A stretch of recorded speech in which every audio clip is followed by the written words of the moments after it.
अस्सलाम वालेकुम जी बच्चों, आवाज़ क्लियर है आप लोग को? ऑनलाइन स्टूडेंट्स कैसे हैं? अल्लाह का शुक्र। अच्छा जी, आज हमारी I16 की 11th क्लास होगी और हम लोग रीवैल्यूएशन मॉडल शुरू करते हैं आज से। सही है?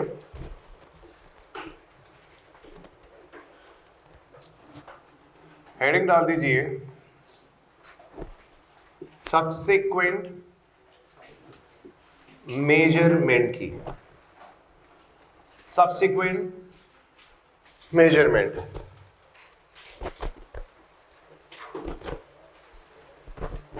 चलिए से आ जाओ बेटा। सब्सिक्वेंट मेजरमेंट का मतलब क्या?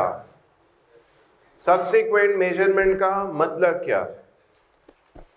मतलब ये कि आगे आने वाले सालों में हम अपने एसेट को किस वैल्यू पे मेजर कराएंगे, दैट इज सब्सिक्वेंट मेजरमेंट। तो I16 ने हमें दो मॉडल्स बताए हैं। एक मॉडल को हम बोलते हैं कॉस्ट मॉडल, और इसमें क्या होता है?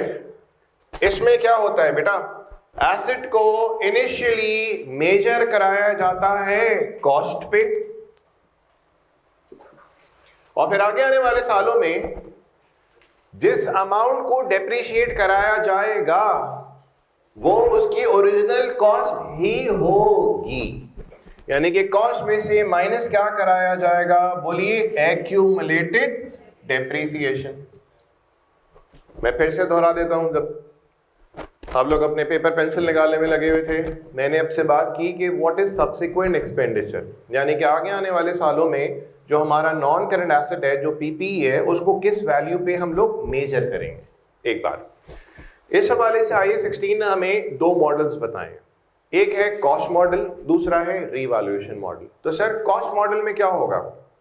एसेट को इनिशियली हमने तो मेजर करना है कॉस्ट पे, लेकिन आगे आने वाले सालों में जिस वैल्यू पे उसको मेजर कराया जाएगा, आगे आने वाले सालों में जिस अमाउंट को हम लोग डेप्रिशिएट करेंगे वो उसकी क्या होगी? Original cost.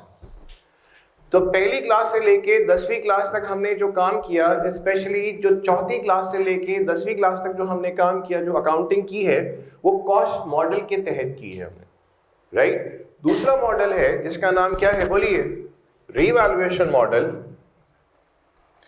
Revaluation model sir इसमें क्या है? एसेट को तो इनिशियली मेजर कराया जाएगा जो उसकी होगी, बोलिए क्या? कॉस्ट। लेकिन आगे आने वाले सालों में वो अमाउंट जिसको हम लोग डेप्रिशिएट कराएंगे वो उसकी ओरिजिनल कॉस्ट नहीं होगी। तो सर कौन सा अमाउंट डेप्रिशिएट फ्यूचर में करवाया जाएगा अगर हम लोग रीवैल्यूएशन मॉडल फॉलो करते हैं? वो होगी उस एसेट की क्या? बोलिए, फेयर वैल्यू।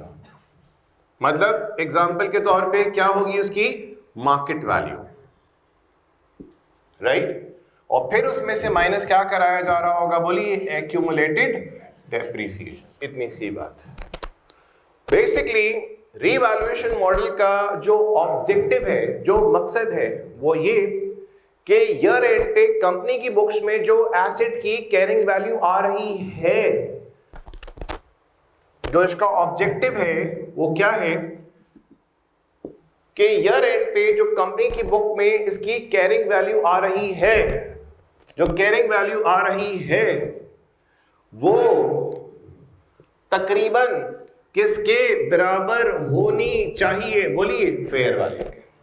ये इसका ऑब्जेक्टिव है। क्या समझ आई बात? रीवैल्यूएशन मॉडल में हम क्या करेंगे? इनिशियली तो उसको मेजर करेंगे उसकी कॉस्ट पे, क्योंकि उस वक्त जो कॉस्ट होगी वो किसके बराबर होगी? बोलिए, फेयर वैल्यू के। अब सर आगे आने वाले सालों में अगर हम रीवैल्यूएशन मॉडल फॉलो कर रहे हैं तो कौन सी वैल्यू को हम लोग डेप्रिशिएट करेंगे? कौन सा अमाउंट डेप्रिशिएट होगा? अगर उसकी ओरिजिनल कॉस्ट भी आगे आने वाले सालों में डेप्रिशिएट हो रही है तो इसका मतलब हम लोग कौन सा मॉडल फॉलो कर रहे हैं? Cost model. और सर आगे आने वाले सालों में हम लोग उसकी कॉस्ट को डेप्रिशिएट नहीं कर रहे, हम लोग उसकी क्या पता कर रहे होंगे, मार्केट वैल्यू जिसको हम फेयर वैल्यू बोलते हैं, और वो अमाउंट क्या कराया जाएगा, बोलिए डेप्रिशिएट कराया जाएगा। तो इस तरह के मॉडल को हम लोग नाम क्या देंगे, बोलिए रीवैल्यूएशन मॉडल। तो सर रीवैल्यूएशन मॉडल का जो मकसद है या जो उसका ऑब्जेक्टिव है वो क्या है, इस चीज को इंश्योर कराया जाए कि ईयर एंड पे कंपनी की बुक्स में जो एसेट की वैल्यू आ रही है वो तकरीबन किसके बराबर होनी चाहिए, बोलिए fair value. Simple is that. अब देखें हमारे पास केसेस जो आएंगे रीवैल्यूएशन मॉडल के हवाले से, उसको मैंने तोड़ा हुआ है 4 हिस्सों के अंदर। एक सिनेरियो ऐसा होगा जब हम देख रहे होंगे कि एसेट को हमने रीवैल्यू कराया और एसेट अपवर्ड चले गया, अपवर्ड रीवैल्यूएशन। एक सिनेरियो हम देखेंगे कि हमने एसेट को रीवैल्यू कराया, अगर अपवर्ड नहीं गया तो क्या गया होगा, बोलिए डाउनवर्ड।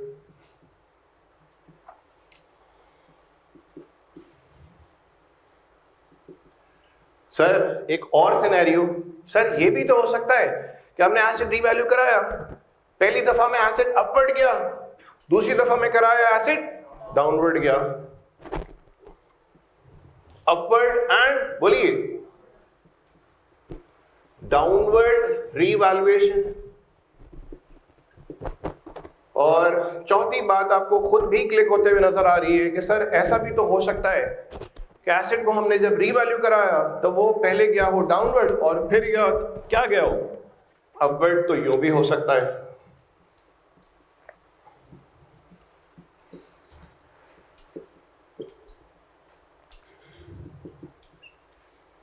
हम सिनेरियोज बढ़ाते चले जाएंगे, बनेगा बेसिकली जो भी कॉम्बिनेशन वो इसकी बेसिस पे बनेगा। सर एसेट अपवर्ड गया नंबर 3 में, फिर क्या हुआ डाउनवर्ड। सर फिर भी तो ऐसा भी तो हो सकता है अपवर्ड गया, डाउनवर्ड गया, downward downward upward, upward downward, बिल्कुल ऐसे हो सकता है। यानी कि सिनेरियो जो बनेंगे एक्सटेंड होंगे वो इसी में एक्सटेंशन हो जाएगा, यानी कि डाउनवर्ड अपवर्ड, फिर क्या करवाया मेरी वैल्यूएशन, हो सकता है अगेन अपवर्ड गया, हो सकता है फिर अगेन अपवर्ड गया, हो सकता है फिर 2-4 साल बाद हमने रीवैल्यूएशन कराई डाउनवर्ड चले गया, यानी कि इनका ही कुछ ना कुछ कॉम्बिनेशन बनेगा। कॉपी कर लीजिएगा अंजलि से।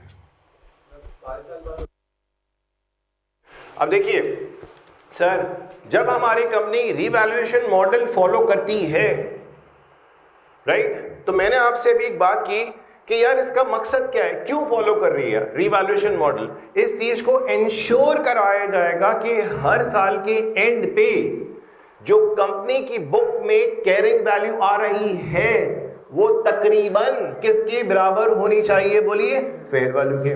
तो सर हम लोग या तो हर साल रीवैल्यूएशन करवाएंगे या तो हर 2 साल में कराएंगे, डिपेंडिंग ऑन कि हमारा एसेट किस नेचर का है, डिपेंडिंग ऑन हमारा एसेट किस नेचर का है। सर हमारे एसेट की वैल्यू में तकरीबन हर 1.5 से 2 साल में सिग्निफिकेंट इंक्रीज या डिक्रीज आता है, तो इसका मतलब वो जो रीवैल्यूएशन करवाने का जो दौरानिया होगा वो 2 साल का होगा, हो सकता है 3 साल का हो। हमने इस चीज को मेक श्योर करना है। अगर रीवैल्यूएशन मॉडल फॉलो कर रहे हैं तो इसका मतलब हमने इस चीज को मेक श्योर करना है कि ईयर एंड पे जो हमारी कंपनी की बुक्स में जो कैरिंग वैल्यू आ रही है, मैं बार बार ये बात दोहरा रहा हूँ। आपसे क्यों पूछे यार रीवैल्यूएशन मॉडल तुम क्यों कर रहे हो, यार रीवैल्यूएशन मॉडल में इसलिए फॉलो कर रहा हूं कि इस चीज को मैं मेक श्योर कर रहा हूं कि हमारी बुक्स में जो ईयर एंड पे कैरिंग वैल्यू आ रही है वो तकरीबन किसके बराबर होनी चाहिए, fair value. This is the objective. समझ आई बात, कॉपी कर लीजिए। चलिए अब हम यहां पे कुछ देखते हैं कि transfer of profits, transfer of profit एक एरिया है जिसको हम देखना चाह रहे हैं। कुछ पुरानी यादें इसमें ताज़ा होंगी, पहले मैं बोर्ड पे भर दूंगा काम, उसके बाद आप प्लीज़ कॉपी कीजिएगा। हमारे पास बिजनेस किस किस तरह के होते हैं, बोलिए सोल ट्रेडर। बेटा एक बात सुनो, सोल ट्रेडर के अकाउंट्स हमने आज से पहले बनाए, जो भी रेवेन्यू होता था उसमें से माइनस क्या कराए जाते थे, एक्सपेंसेस, तो जो जवाब आता था वो होता था प्रॉफिट या लॉस। ठीक सर, वो जो भी प्रॉफिट या लॉस होता था वो एक जगह ले जाया जाता था, उस अकाउंट का नाम होता था, बोलिए क्या, कैपिटल अकाउंट। यहां पे आ गया प्रॉफिट एंड लॉस, ऐसा है। फिर ड्राइंग श्राइंग होगी तो वो यहां आ जाएगी और फिर हमारे पास नीचे आ जाएगा कैरीड डाउन। ठीक। अच्छा जी सर, दूसरा जो बिजनेस है उसको हम लोग नाम देते हैं क्या? पार्टनरशिप। हमारे पीआरसी 4 में तो पार्टनरशिप का टॉपिक नहीं है, लेकिन वो लोग जिन्होंने इंटर कॉमर्स किया है, जिन्होंने ओ लेवल्स अकाउंटिंग पढ़ी है, तो उन्होंने पार्टनरशिप के अकाउंट जरूर बनाए होंगे। जिन्होंने नहीं भी बनाए कोई मसला नहीं, सिर्फ हम यहाँ पे ये देखना चाह रहे हैं कि पार्टनरशिप बिजनेस की जब हम बात करेंगे और वहां पे जो प्रॉफिट एंड लॉस बनाया जा रहा होगा और जो भी प्रॉफिट या लॉस आ रहा होगा, तो उसको हम लोग ले जाएंगे जिस अकाउंट में, उस अकाउंट का नाम भी क्या है बोलिए? Capital account. यानी कि यहाँ पे जो भी ओपनिंग होगा उसमें प्रॉफिट एंड लॉस यहाँ पे आ जाएगा। एक और अकाउंट भी बनाया जाता है जिसको हम लोग नाम देते हैं क्या बोलिए? Current account. तो पार्टनरशिप में जो भी प्रॉफिट फॉर द ईयर होगा उसको हम लोग ट्रांसफर कहां पे करेंगे? उसको हम ट्रांसफर करेंगे या तो करंट अकाउंट में या तो कैपिटल अकाउंट। ये वाली बात ज्यादा उन लोगों को समझ आ रहेगी जिन्होंने पार्टनरशिप के अकाउंट्स आज से पहले कभी जिंदगी में बनाए थे। उमूमन आपने देखा होगा करंट अकाउंट में, यानी कि हर पार्टनर का करंट अकाउंट बनाया जा रहा होता है, उसके अंदर ट्रांसफर होता है। अगर बात चले नहीं भी समझ आती है भाई, जो भी प्रॉफिट फॉर द ईयर होगा पार्टनरशिप में वो कहां चले जाएगा? Capital account, just like soul trader.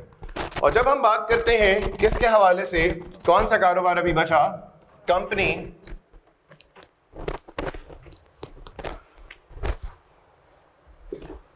तो सर कंपनी में क्या होगा? जो भी रेवेन्यूज होंगे उसमें से माइनस क्या कराए जाएंगे? एक्सपेंसेस। जो जवाब आएगा या तो होगा प्रॉफिट या तो होगा लॉस। सर इस प्रॉफिट या लॉस को जिस जगह ट्रांसफर करवाया जाएगा, जिस जगह ट्रांसफर करवाया जाएगा, ठीक है जी, उस अकाउंट का जो नाम होता है उसको हम लोग बोलते हैं रिटेन प्रॉफिट बोले या रिटेन अर्निंग्स बोले। क्लियर होगी बात? आप एक बात बताइए, प्रॉफिट हमारे इक्विटी को बढ़ाता है या नहीं बढ़ाता? बोलिए। बढ़ाता है। प्रॉफिट हमारे इक्विटी को बढ़ाता है। अब या तो हम क्या करें, जो भी प्रॉफिट हो रहा है उसको इक्विटी में डायरेक्ट ही ऐड करा दें, जैसे कि हमने यहां पे किया। ठीक, यहां पे हमने किया। यहां पे हमने क्या किया, जो प्रॉफिट हुआ उसको हम लोगों ने डायरेक्टली जो भी कैपिटल होगा उसके अंदर ऐड नहीं करा रहे। तो सर प्रॉफिट जो है वो इक्विटी को बढ़ाएगा तो जरूर बढ़ाएगा। अगर हमने कैपिटल को बढ़ा दिया, बेहतरीन काम, बेहतरीन काम। सर अगर वहां डायरेक्ट कैपिटल में ऐड नहीं करते तो यहां भी हम लोग एक अकाउंट अलहदा से खोलते। किस नाम से? रिटेन अर्निंग या रिटेन प्रॉफिट के नाम से। रिटेन अर्निंग या रिटेन प्रॉफिट के नाम से। लेकिन कंपनीज के अंदर हम लोगों ने जो भी सरमाया लगाया, उस सरमाए से जो हमने कमाया मुनाफा, उसको हम लोग उस सरमाए के अंदर ऐड नहीं कराते। उसके लिए बाकायदा तौर पे एक अलग से अकाउंट खोला जाता है। उस अकाउंट का नाम क्या होता है? बोलिए। रिटेन प्रॉफिट या बोलेंगे रिटेन अर्निंग्स। ये वाली बात समझ आई? अच्छा जी, इसी तरह से और आगे बढ़ते हैं। अकाउंटिंग इक्वेशन आप लोग जानते हैं। इक्वेशन क्या होती है? Assets is equals to equity plus बोलिए लायबिलिटी। इक्विटी के अंदर क्या आता है? सर इक्विटी के अंदर क्या आता है? कैपिटल आता है, और कैपिटल जो हमने कारोबार में लगाया था उससे जो हमने कमाया यानी कि प्रॉफिट, वो आएंगे। ये वाली बात समझ आई? तो इक्विटी के अंदर क्या आता है? बोलिए। कैपिटल आता है, और क्या आता है? बोलिए। प्रॉफिट आता है, या इसको आप बोले सरप्लस बोले, या इसको आप बोले रिजर्व। ठीक हो गया? यानी कि equity is a combination of two things. एक तो आएगा सरमाया जो कारोबार में लगाया, और उस सरमाए से जो हमने कमाया, जिसको हम लोगों ने बोला प्रॉफिट बोला या सरप्लस बोला या हमने रिजर्व का नाम दिया, वो उसमें क्या हो जाएगा? बोलिए ऐड। सर ये सरप्लस होता क्या है? ये प्रॉफिट होता क्या है? ये रिजर्व होता क्या है? ये वो अमाउंट है जो कि कंपनी ओ करती है। किसको? What is surplus? यार वो अमाउंट जो कंपनी ओ करती है शेयर होल्डर्स को या इन्वेस्टर को, तो उसको हम लोग क्या बोलते हैं? रिजर्व बोलते हैं, सरप्लस बोलते हैं, या क्या बोलते हैं? प्रॉफिट। जो ज्यादा बेहतर नाम है इन तीनों में से वो कौन सा है? बोलिए, रिजर्व का। तो सर रिजर्व क्या है, सरप्लस क्या है, प्रॉफिट क्या है? ये वो अमाउंट है जो कंपनी ने, जब कंपनी में सरमाया लगाया गया था, उस सरमाए से जो कंपनी ने मुनाफा कमाया, तो वो मुनाफे पे हक किसका है? बोलिए, शेयर होल्डर्स का। तो इसका मतलब वो अमाउंट जो यहां पे मौजूद होगा वो कंपनी किसको ओ करती है? शेयर होल्डर्स को। दैट इज रिजर्व, सरप्लस और प्रॉफिट। तो equity is a combination of two things. क्या हो गया? कैपिटल, और दूसरा क्या हो गया? रिजर्व। हमारे पास इंशाल्लाह एक टॉपिक हम डिस्कस करेंगे जिसका नाम है statement of changes in equity, सोशी। नाम सुने, स्टेटमेंट बनाई जा रही है, यानी कि vertical of change. Change can be positive, negative. किस में चेंज होगा? इक्विटी। इसका मतलब इक्विटी को पूरा आप लोग एक्सप्लोर करेंगे आगे आने वाले वक्त में। इक्विटी को क्या करना पड़ेगा? पूरा एक्सप्लोर करना पड़ेगा। और इक्विटी के अंदर आएंगी चीजें कितनी? मैक्सिमम बोले दो। एक होगा कैपिटल, दूसरा हो गया क्या? रिजर्व। कैपिटल के अंदर बहुत सारे कैपिटल्स की हम बात करेंगे कि ऑर्डिनरी क्या होता है, प्रेफरेंस क्या होता है, रिडीमेबल, इरिडीमेबल वगैरह वगैरह। इसी तरह वहां पे हम बात करेंगे रिजर्व कौन कौन से होते हैं। एक होता है कैपिटल रिजर्व, रेवेन्यू रिजर्व, और कैपिटल रिजर्व के अंदर कौन कौन से आते हैं एग्जांपल के तौर पे, और रेवेन्यू रिजर्व में क्या क्या आते हैं। ये सारा डिस्कशन जो है वो हमारा सोशी वाला जो टॉपिक आएगा, जिसका टेस्टिंग लेवल 2 है, प्रोफिशिएंसी तो खैर है ही 2, ये वहां पे इन डिटेल डिस्कस कराया जाएगा। सर यहाँ पे ये बात आप क्यों कर रहे हैं? यहाँ पे बात मैं इसलिए कर रहा हूं, यहाँ पे बात मैं इसलिए कर रहा हूं, जैसे मैंने भी बात की कि सर प्रॉफिट का ट्रांसफर सोल ट्रेडर में कैसे होगा वो हमने देख लिया, ये भी हमने देख लिया। कंपनी में जो भी प्रॉफिट फॉर द ईयर होगा उसको हम लोग कैपिटल अकाउंट में ले जाके ऐड नहीं कराएंगे, राइट? कैपिटल अकाउंट में ले जाके अलग से ऐड नहीं कराएंगे। हम लोग क्या करेंगे? उसके लिए एक अलग से अकाउंट बनाएंगे। उस अकाउंट का नाम क्या है? बोलिए, रिटेन प्रॉफिट। अगर प्रॉफिट है तो उसका मतलब उसने जाना किधर है, अगर प्रॉफिट है तो उसने जाना किधर है? बोलिए, इक्विटी में जाना। और इक्विटी के अंदर कितनी चीजें आती हैं? बोलिए, दो। एक होगा कैपिटल, दूसरा होगा रिजर्व। ये वाली बात समझ आई? अच्छा जी सर, रिजर्व हमारे पास होते हैं, रिजर्व हमारे पास होते हैं, दो तरह के रिजर्व हमारे पास होते हैं। एक रिजर्व को हम लोग नाम देते हैं कैपिटल रिजर्व का, और दूसरे रिजर्व को हम नाम देते हैं, बोलिए, रेवेन्यू रिजर्व का नाम देते हैं। तो सर ये कैपिटल रिजर्व क्या होता है? वो प्रॉफिट या वो सरप्लस या वो रिजर्व जो कंपनी ने अपनी नॉन ट्रेडिंग एक्टिविटीज के जरिए अर्न किया। वो सरप्लस या वो प्रॉफिट जो कंपनी ने अपनी नॉन ट्रेडिंग एक्टिविटीज के नतीजे में अर्न किया। फॉर एग्जांपल सर, हमारी कंपनी ने शेयर, एक कंपनी का शेयर जो था वो 10 रुपए का था। सर जब कंपनी स्टैब्लिश हुई थी, इनकॉर्पोरेट हुई थी, तो वो हमने शेयर जो 10 रुपए का था वो 10 रुपए के हिसाब से हमने इशू किया, और इन्वेस्टर से या शेयर होल्डर से पैसा आया 10 रुपए के हिसाब से। कंपनी ने ग्रो किया और 2, 4, 5 साल बाद जाके जब कंपनी ने अपना ही शेयर फिर से इशू किया ताकि लोगों से वो पैसा ले सके, तो शेयर था कितना इनिशियली? 10 रुपए का। सर चूंकि कंपनी ग्रो कर चुकी है, उसकी मार्केट वैल्यू कहां से कहां पहुंच चुकी है, तो आज जब 5 साल गुजर चुके हैं और कंपनी अपने फाइनेंस को रेस कराना चाहती है तो मजीद शेयर इशू कर रही है, तो पार वैल्यू जो थी, जो ओरिजिनल वैल्यू जो थी इनिशियली कंपनी के इनकॉर्पोरेशन के वक्त, वो थी कितनी? 10।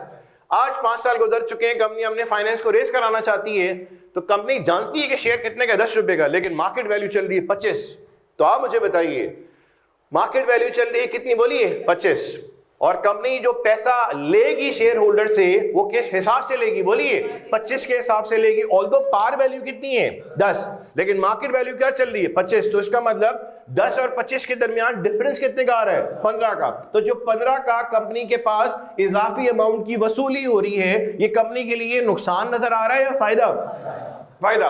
प्रॉफिट है या बोलिए लॉस? प्रॉफिट। तो सर कंपनी क्या अपने शेयर मुसलसल की बुनियाद पे इशू करती है? नहीं सर, कंपनी अपने शेयर्स मुसलसल की बुनियाद पे इशू नहीं करती। कंपनी जब भी शेयर इशू करे, कंपनी का काम शेयर इशू करना थोड़ी है, कंपनी का काम जो है वो टायर बनाना है वगैरह वगैरह। तो सर कंपनी ने अगर 5 साल बाद जाके अपने शेयर इशू किए, 10 का शेयर था 25 पे इशू किया, तो उसका मतलब 15 रुपए के हिसाब से जो कंपनी को सरप्लस हुआ, जो प्रीमियम हुआ, राइट। तो ये कौन सी एक्टिविटीज का नतीजा निकला है? ये क्या हमारी ट्रेडिंग का नतीजा है या हमारी नॉन ट्रेडिंग का? नॉन ट्रेडिंग का। तो नॉन ट्रेडिंग के हवाले से जब भी कंपनी को कोई सरप्लस होगा तो उसको हम लोग जिस रिजर्व में ले जाएंगे उस रिजर्व का नाम क्या है? बोलिए, कैपिटल रिजर्व। तो हमने एक एग्जांपल यहां पे ली, शेयर किसकी? प्रीमियम की। इसी तरह से सर हम लोग अगर प्रॉपर्टी प्लांट इक्विपमेंट को नॉन करंट एसेट में रिकॉर्ड करते हैं तो एक बात बताइए, पीपीई को हम लोगों ने अपने नॉन करंट एसेट में क्यों रिकॉर्ड किया? सर इसका एक बेसिक बुनियादी रीजन ये था कि हमने पीपीई को जो खरीदा है या जो बनाया है वो बेचने के लिए नहीं है। अगर बेचने के लिए होता वो तो इन्वेंट्री में आ जाता। डन। हमने पीपीई को पीपीई इसलिए कहा और नॉन करंट एसेट में इसलिए ले गए क्योंकि हमारा जो बुनियादी मकसद था वो उससे आगे आने वाले सालों में फायदे उठाना था। उसकी लाइफ 12 महीनों से ज्यादा की थी, उसको बेचना मकसद नहीं था। और सर अगर हम लोग उस एसेट को यानी कि पीपीई को हम लोग रीवैल्यूएशन मॉडल पे मेजर कराते हैं, अगर रीवैल्यूएशन मॉडल पे मेजर कराते हैं, किस मॉडल पे मेजर कराते हैं? रीवैल्यूएशन मॉडल पे। तो सर हमने एक जमीन खरीदी थी जब कारोबार शुरू किया था 10 लाख की। हमारे कंपनी ने कितने की जमीन खरीदी थी? बोलिए 10 लाख की। 2 4 5 साल गुजरे, कंपनी बोलती भाई हम रीवैल्यूएशन मॉडल फॉलो कर रहे हैं अपनी प्रॉपर्टी के लिए। तो 2 साल गुजरने के बाद उस जमीन की वैल्यू अगर 10 लाख से 50 लाख तक पहुंच गई है तो आप मुझे बताइए जमीन की वैल्यू कितने से बढ़ी है? 10 से 50 पहुंच गई है, 40 लाख हो गई है। तो इसका मतलब हम लोग जमीन की वैल्यू में कितने का एडिशन करेंगे? ये वाली बात समझ आई? यानी कि लैंड की कॉस्ट में हम लोग कितना अमाउंट ऐड कराएंगे? बोलिए 40 लाख।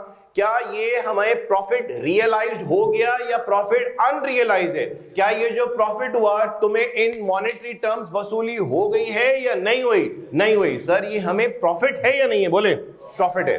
क्या ये प्रॉफिट तुम्हें in terms of money receive हो गया है या नहीं? नहीं सर ये रिसीव नहीं हुआ। कैसे रिसीव होगा? सर इसको बेच देंगे तो वो प्रॉफिट जो होगा वो सारा का सारा क्या हो जाएगा? बोलिए रियलाइज्ड। लेकिन चूंकि हम लोगों ने ये जमीन खरीदी है बेचने के लिए नहीं, इस्तेमाल करने के लिए, बिल्डिंग खड़ी हुई है, प्रॉपर्टी हमने बनाई है, इक्विपमेंट खरीदे हैं वगैरह वगैरह, तो सर इसका बुनियादी मकसद है क्या? हमने इसको इस्तेमाल करना है, बेचना नहीं है। तो अगर इस सूरत हाल में उस एसेट की वैल्यू बढ़ जाती है और हम लोग फॉलो कर रहे हैं कौन सा मॉडल? तो हम लोग अपने एसेट को रीवैल्यू करा के उसकी फेयर वैल्यू पे ले जाएंगे। तो आप मुझे बताइए इनिशियली कॉस्ट थी कितनी? 10 लाख। आज 2 साल गुजर गए हैं और आज उसकी फेयर वैल्यू जो है वो कितनी आ रही है? 50 लाख। तो आप बताएं रीवैल्यूएशन मॉडल फॉलो कर रहे हैं तो हमने क्या बात बोली है? इसका ऑब्जेक्टिव क्या है? इस चीज को इंश्योर कराओ कि ईयर एंड पे तुम्हारी बुक्स में जो एसेट की कैरिंग वैल्यू आ रही है वो तकरीबन किसके बराबर होनी चाहिए? फेयर वैल्यू के बराबर होनी चाहिए। तो अगर रीवैल्यूएशन फॉलो कर रहे हैं तो हम लोग अपने एसेट की वैल्यू को कितने से बढ़ाएंगे? 40 लाख से बढ़ाएंगे। तो एसेट हो जाएगा डेबिट कितने से? 40 लाख से। अब ये प्रॉफिट हो रहा है या लॉस हो रहा है? सर साफ साफ प्रॉफिट है। क्या ये प्रॉफिट तुम्हें in terms of money receive हो गया या नहीं? सर ये रिसीव कब होगा? जब मैं इसको बेच दूंगा। तो ये प्रॉफिट सारा का सारा क्या हो जाएगा? बोलिए रियलाइज। अब सर ये प्रॉफिट रियलाइज तो नहीं हो रहा, लेकिन ये सर खुदा की कसम प्रॉफिट तो है। अगर ये प्रॉफिट है, सुनो, अगर ये प्रॉफिट है तो इसका मतलब इसने कंपनी की किस चीज को बढ़ाना है? बोले इक्विटी को बढ़ाना है। कंपनी की किस चीज को बढ़ाना है? इक्विटी को बढ़ाना है। इक्विटी को बढ़ाना है तो इक्विटी के अंदर तो 2 चीजें आती हैं, एक क्या आता है, दूसरा क्या होता है? रिजर्व। ये वाली बात समझ आई? तो सर रिजर्व हमारे पास 2 तरह के होते हैं। एक होता है हमारा रेवेन्यू रिजर्व जिसके बारे में अभी हमने डिस्कस नहीं किया, और एक कौन सा होता है? बोलिए कैपिटल रिजर्व।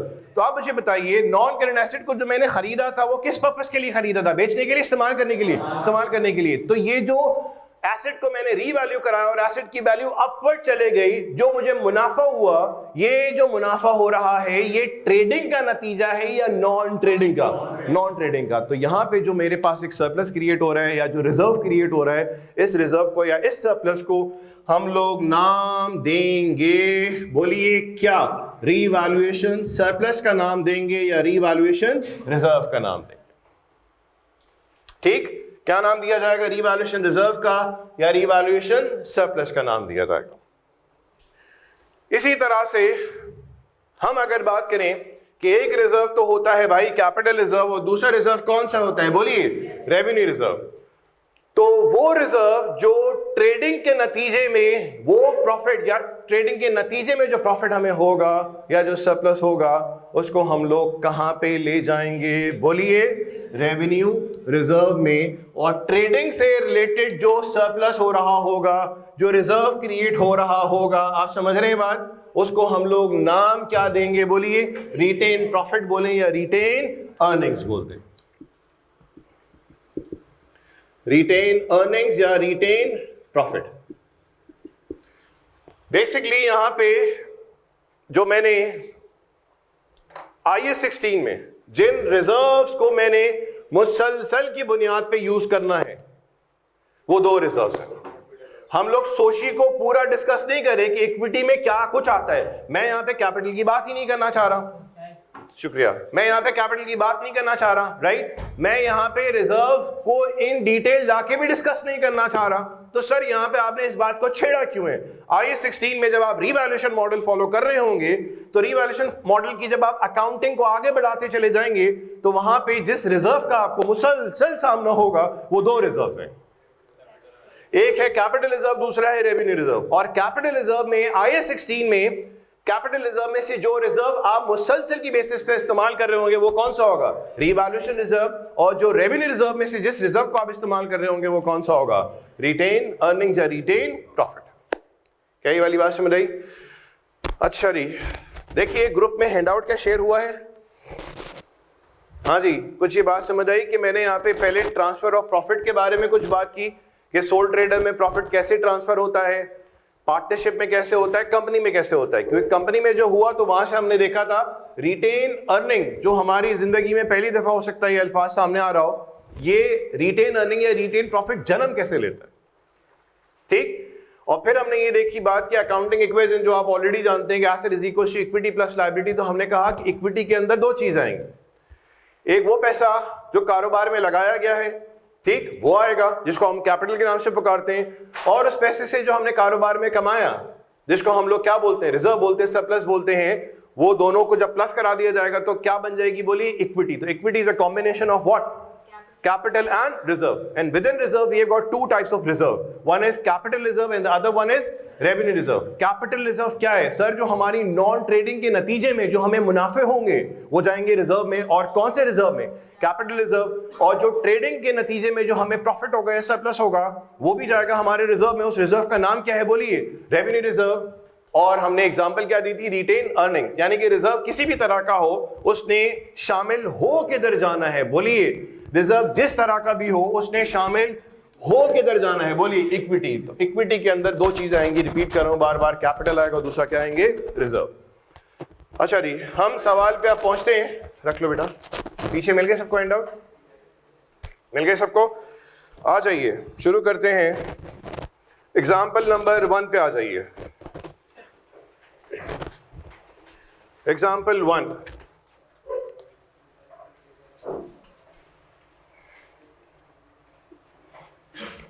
देखो बेटा, पीपीई की कॉस्ट है 1000, रेट है 10%।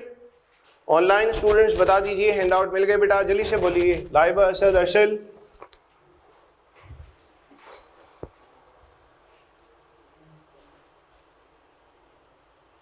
ठीक है, जबरदस्त। पीपीई की कॉस्ट है बेटा 1000, रेट है 10%, कंपनी यूज करती है SLM, ईयर एंड है दिसंबर। 11x3 पे पीपीई को रीवैल्यू कराया और वैल्यू जो है कितनी हो गई? बोलिए, 1400।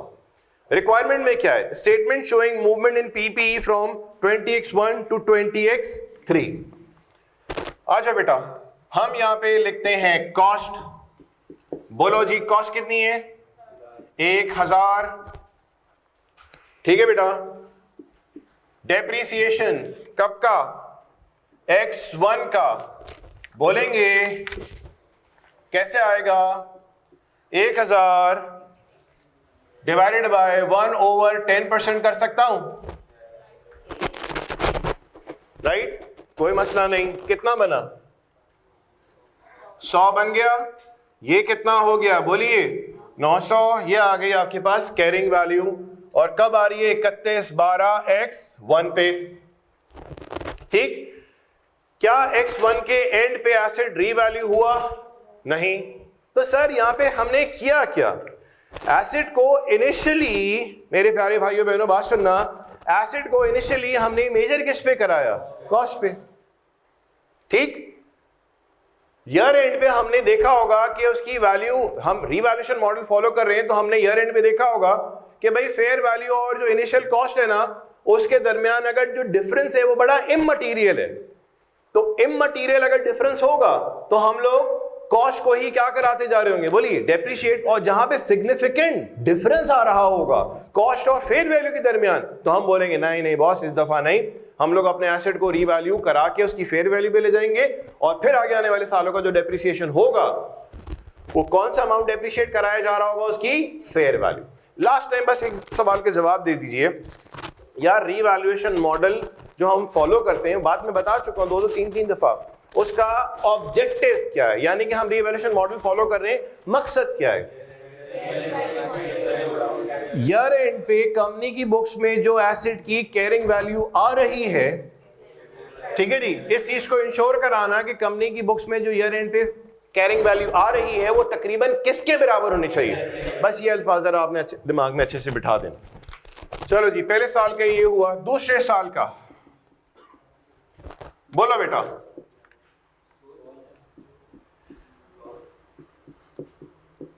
डन? कितना? 100। लेकिन सर थोड़ी सी मुझे चुल भी है, 900 डिवाइडेड बाय 1, वही मैं अभी तो बोल रहा हूं वही, लेकिन ये आप समझ जाओ कि मैंने आगे जाके इसी के ऊपर काम करना है। और मैं पिछली क्लासेस से क्या आपको बार बार बोल रहा था, ये जो रिमेनिंग लाइफ है ना, इसको मैंने रीवैल्यूएशन मॉडल में थ्रू आउट यूज करना पड़ेगा। ठीक है जी। सर ये क्या है? 1/10% क्या आया? 1/10% किया तो क्या आया? टोटल लाइफ आ गई। और ये क्या है? 1, यानी कि जो एसिड यूज हो चुका है। कितना बना? 800। यह आ गई आपके पास कैरिंग वैल्यू 3112x2। अब आ जाए तीसरे साल में जब हम दाखिल हुए तो हमें पता ही चला कि एसिड जो है वो रीवैल्यू हुआ है। अच्छा, रीवैल्यूएशन जो है वो या तो साल के शुरू में होगी, या तो साल के एंड पे होगी, या तो साल के दरमियान में होगी। या तो साल के शुरू में हम एसिड रीवैल्यू कराएंगे, या तो साल के एंड पे कराएंगे, या तो ड्यूरिंग द ईयर कराएंगे। ठीक, तो 3 स्टेजेस में हमारी रीवैल्यूएशन होती है, या तो साल के शुरू में, या तो कहीं साल के दौरान, या तो साल के एंड पे। यहां पे क्या हुआ है? साल के स्टार्ट में। अब सुनो बेटा,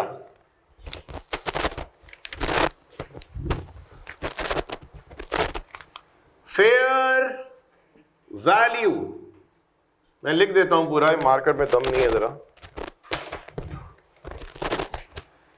फेयर वैल्यू बोले कितनी है? 1400।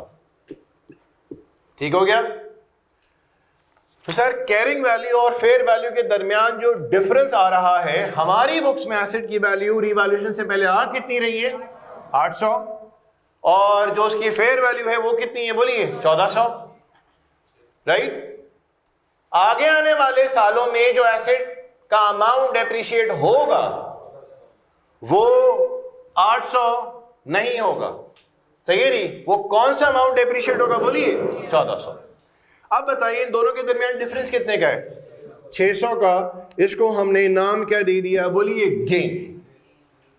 ऑल्दो मैं वर्बली बोल रहा हूं दिस इज रीवैल्यूएशन गेन, लेकिन मैंने यहां पे लिखा सिर्फ क्या है? बोलिए गेन। और वैसे क्या बोल रहा हूं? ये रीवैल्यूएशन गेन हुआ, लेकिन लिखा सिर्फ क्या है? गेन। इसका रीजन मैं कुछ टाइम में आपको जाके बताऊंगा कि मैंने रीवैल्यूएशन का वर्ड इसके साथ क्यों नहीं जोड़ा। बोलने में तो मैं बोल रहा हूं रीवैल्यूएशन गेन, लेकिन लिख सिर्फ क्या रहा हूं? Gain.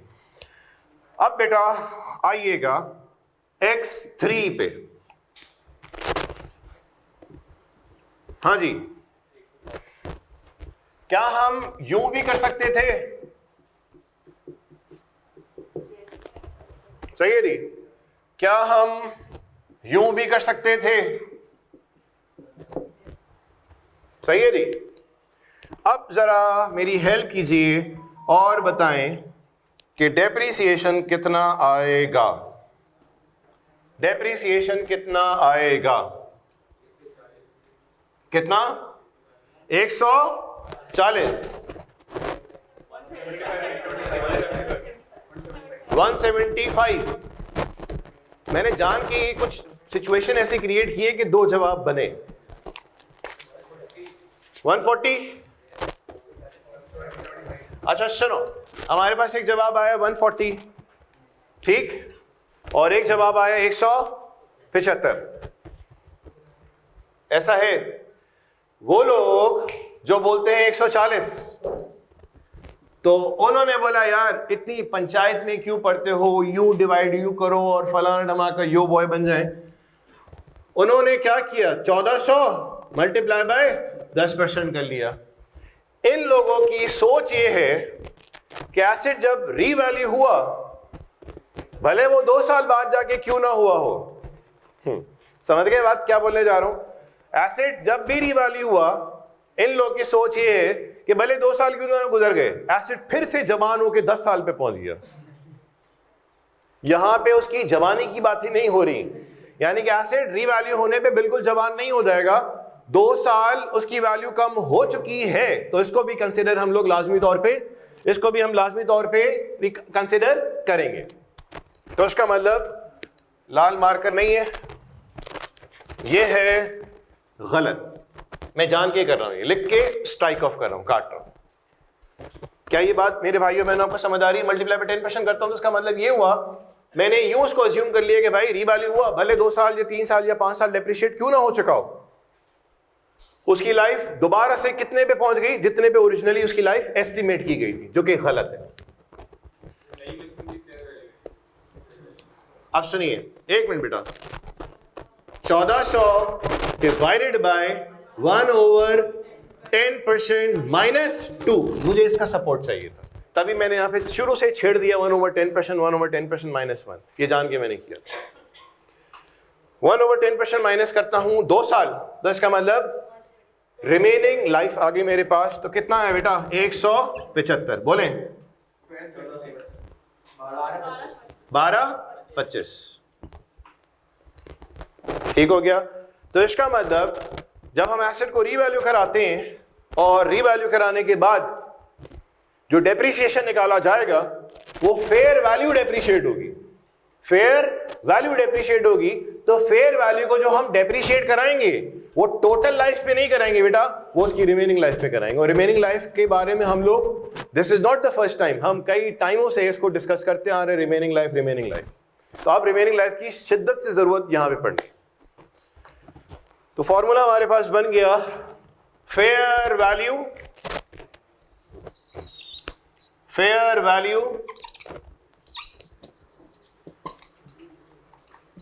Divided by remaining life. ठीक है बेटा, कुछ पूछना है बेटा इस हवाले से?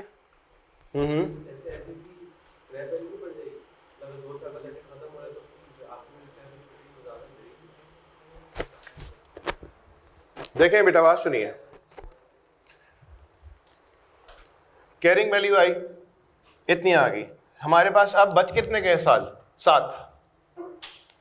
तो अगर कोई इस दौरान में रीवैल्यूएशन नहीं होती तो 7वें साल के एंड में जो हमारे पास स्क्रैप वैल्यू तो कोई है नहीं, तो इसका मतलब जो कैरिंग वैल्यू आ रही होगी वो 0 पे आ जाएगी, स्क्रैप वैल्यू थोड़ी बढ़ी। मेरे भाइयों बहनों यहां तक सेटल है? जल्दी से क्वेश्चन नंबर 2 पे आ जाएं। हमें हमारा मोमेंटम समझें अब बन चुका है, जिस तरह से हम कॉस्ट मॉडल पे एकदम फ्लो में आ गए थे, इस पे भी समझें, बस 1-2 सवाल करते हैं, फ्लो में आ जाएंगे। Example number 2। अच्छा, आपसे गुजारिश यहाँ पे ये है कि ये जो मैंने बबल्स वगैरह या ये सारा जो काम किया ना, इसको जरूर कॉपी कर लीजिएगा। होता कुछ हुआ है सर, समझ तो आ गई ये बात, लेकिन अभी समझ आ गई बात। कल को आपने अपना काम रिवाइज करना होगा ना, तो एक काम को जो आपने किए हुए हो सकता है महीने 2 महीने हो चुके हो, और आपने उसको उठाना है और रिवाइज करना है, तो आप बिल्कुल पहला सवाल देखोगे, दूसरा तीसरा सवाल देखोगे, हमने उसमें किया क्या था, तो फौरन क्लिक हो जाएगा। और उस वक्त अगर आपके पास सिर्फ ये कुछ दिख रहा होगा इट माइट बी पॉसिबल कि आप 175 निकालने में कुछ मिस्टेक कर दें या 600 निकालने में मिस्टेक कर दें। इस सिनेरियो में तो सिर्फ बेटा कौन सा अभी केस आया है, अपवर्ड, एसेट सिर्फ अपवर्ड गया है। फिर एक सिनेरियो देखेंगे इसमें सिर्फ एसेट डाउनवर्ड जाएगा। जब इसमें हमारे कुछ तसल्ली हो जाएगी तो फिर हम इसके कॉम्बिनेशंस बनाएंगे।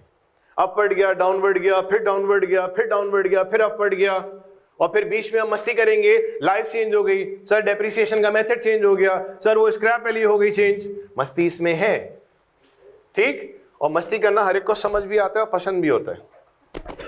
बताइए नंबर 2, बोलो बेटा, कॉस्ट कितनी है? 1500। अब देखिए इसने हमसे मांगा सिर्फ कब का है? 20x3 का, 20x3। अब सुनिए,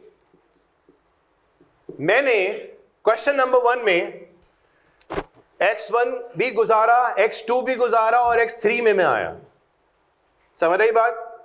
लेकिन क्वेश्चन नंबर 2 में मैं x1 2 की तो कहानी कर ही नहीं रहा, मैं बोलता हूं भाई मुझे सिर्फ x3 की स्टेटमेंट दिखाओ, समझ रही बात? तो सर यहां पे x1 से लेके ये क्या होगा x2, और ये आएगी सबसे पहले कैरिंग वैल्यू। बोलेंगे कितना है life, divided by 8 multiply by 2, कितना बेटा? 375। बोलिए 1125। ये आ गया 31 12x2 बोले या 11x3 बोले, ठीक है जी। अब बताइए फेयर वैल्यू कितनी है? 11x3 पे फेयर वैल्यू है 1560। तो बताइए कैरिंग वैल्यू और फेयर वैल्यू का जो डिफरेंस आया 435, ठीक है जी।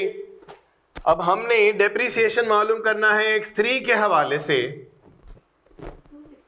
तो क्या होगा बेटा? Fair value divided by remaining life, fair value divided by remaining life. Hello, fair value divided by remaining life, done. Remaining life 1 over rate minus accumulated depreciation divided by depreciation expense। है sir, ये क्या किया आपने?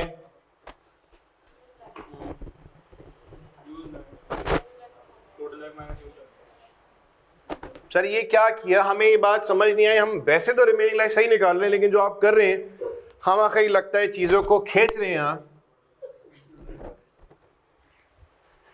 क्या ये वाला काम हमने कॉस्ट मॉडल करते वक्त रिमेनिंग लाइफ का डिस्कस किया था? कसम खा के बोले ये किया था नहीं किया था? लेकिन सर वो कसम से याद नहीं आ रहा, ये भी एक कसम है। तो 1 ओवर रेट किया तो total life in years I.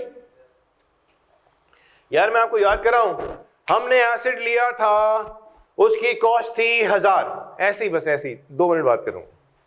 उसकी कॉस्ट थी 1000, लाइफ थी 10 साल। तो बताइए 1 साल का डेप्रिसिएशन कितना था? 100। 4 सालों का कितना होगा? 400। अब मैं आपको बोलता हूं भाई एसिड है 1000 का, उसका एक्यूमुलेटेड डेप्रिसिएशन है 400 और लाइफ है 10 साल। तो क्या एक्यूमुलेटेड डेप्रिसिएशन का जो बैलेंस आ रहा होगा, क्या उसको देख के आप बता सकते हैं कि एसिड पहले से डेप्रिशिएट होता हुआ आ रहा है? Yes sir. कितने साल एसिड डेप्रिशिएट हो चुका है? देखो मैंने बड़ी सिंपल सी बात की बेटा, कॉस्ट है 1000, मैं उस काम को रिकॉल कर रहा हूं जो हम कर चुके हैं और तभी मैंने वो यहां पे रखा। कॉस्ट है 1000, लाइफ है 10 साल, स्ट्रेट लाइन मेथड है, तो बताइए 1 साल का डेप्रिसिएशन कितना होगा? 100।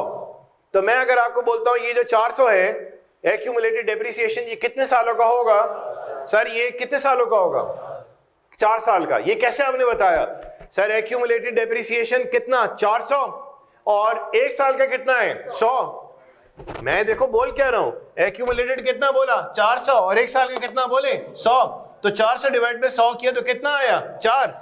तो टोटल लाइफ मालूम करने के लिए ईयर्स में 1 ओवर 8 किया तो टोटल लाइफ में ईयर्स आ गई, माइनस क्या कराया? जितने साल एसिड यूज हो चुका है, तो उसका मतलब हमारे पास आ क्या जाएगी? बोलिए रिमेनिंग लाइफ।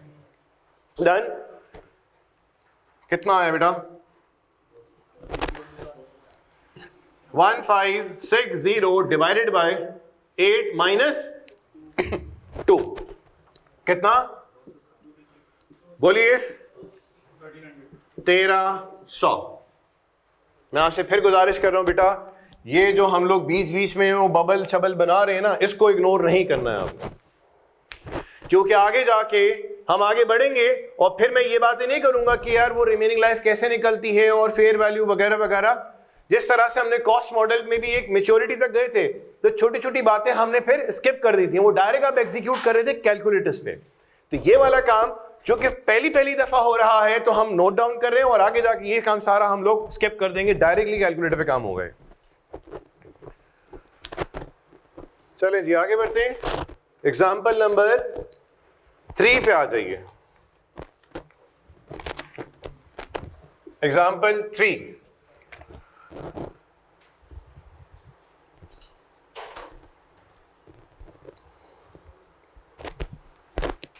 ठीक है बेटा,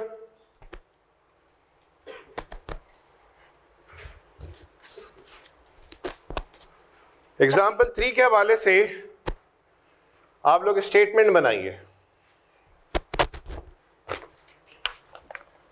कॉस्ट कितनी है? 12,000। Accumulated depreciation 12,000 into 16% into 2 years। बोलिए। 3840। बोलो बेटा कैरिंग वैल्यू 8160। 8160। फिर 11x3 पे एसेट डी वैल्यू हुआ और फेयर वैल्यू कितनी है इसकी? 10710। तो डिफरेंस जो है वो किसका आ गया? 2550। कॉपी कर ले काम यहां तक। हाँ जी, अरसल, असद, लाइबा, मोहम्मद तलहा, रहीम, खोकर साहब, सुमेरा, बताइए यहां तक काम सेट चल रहा है बेटा?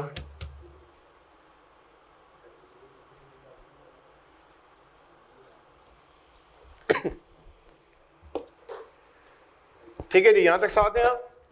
अब देखो बेटा, कुछ हो सकता है हमें डेप्रिसिएशन निकालने में थोड़ी सी उलझन हो रही हो, अभी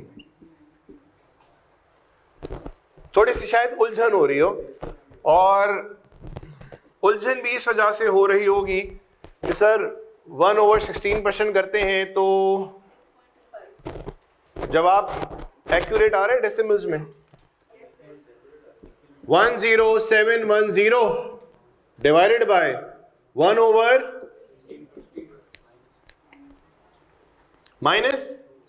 वैसे तो देखो यहां पे आपको नजर आ रहा है 2 साल बीत चुके हैं, बड़ा वाज़ेह दिख रहा है कि 2 साल तो गुजर चुके हैं, लेकिन आपका सामना जिस सूरत हाल से होगा उसमें यह नहीं नजर आ रहा होगा कि कितने साल बीत चुके हैं। तो उस सिनेरियो में हमने क्या करना होगा?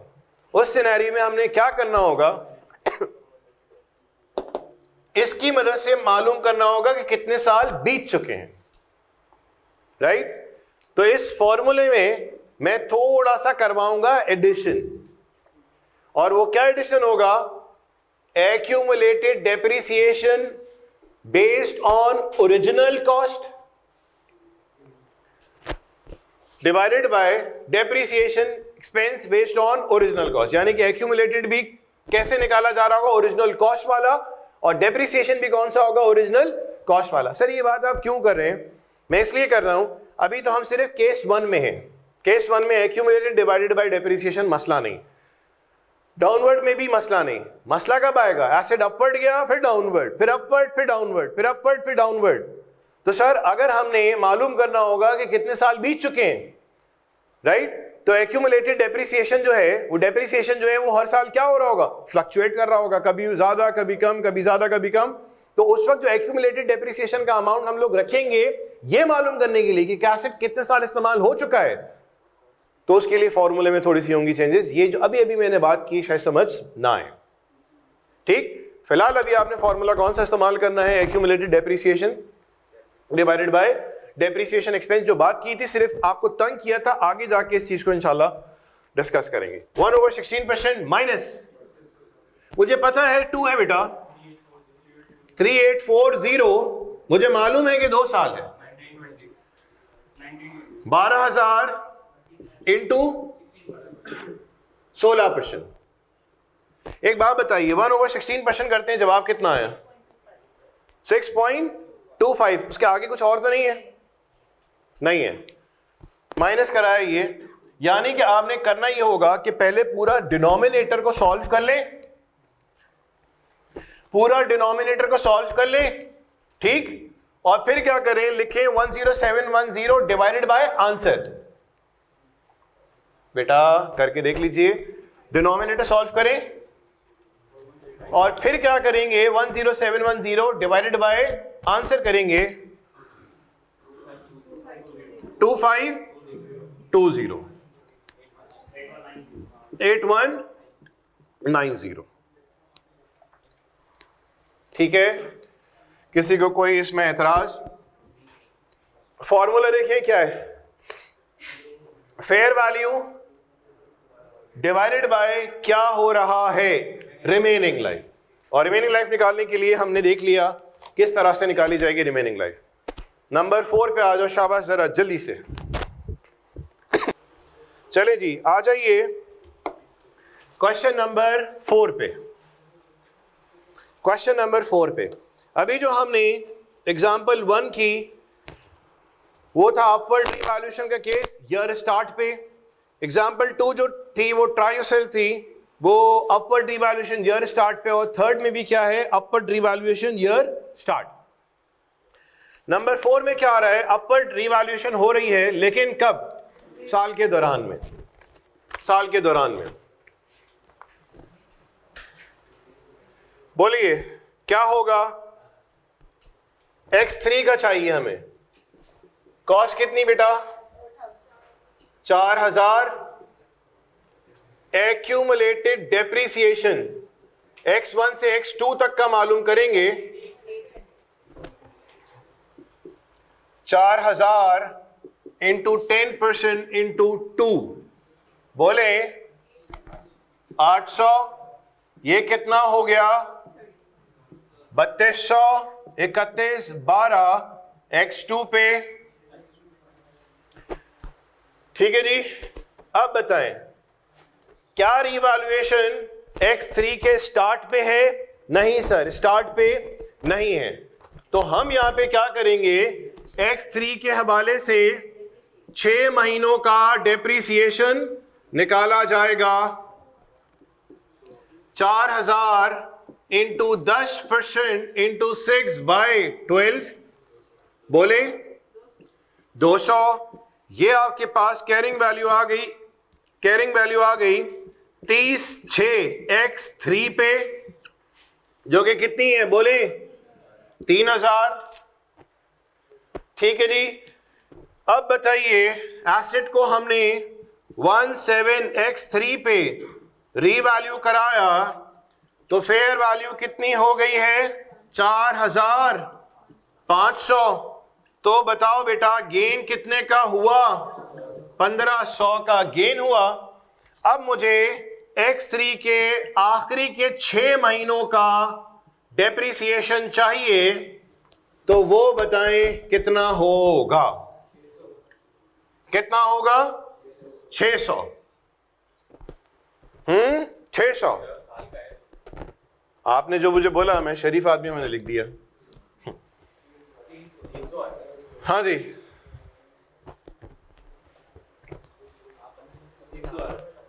300। आप लोग प्लीज कैलकुलेट करें, हर बंदा अपना कैलकुलेट करे। जो काम मेरे करने का था मैंने किया, अब ये वाला आप मालूम करें कितना आ रहा है।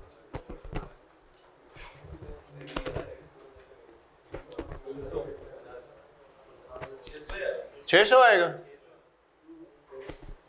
जी। ऑनलाइन वाले भाइयों बहनों जल्दी से बताओ, सुमेरा 600।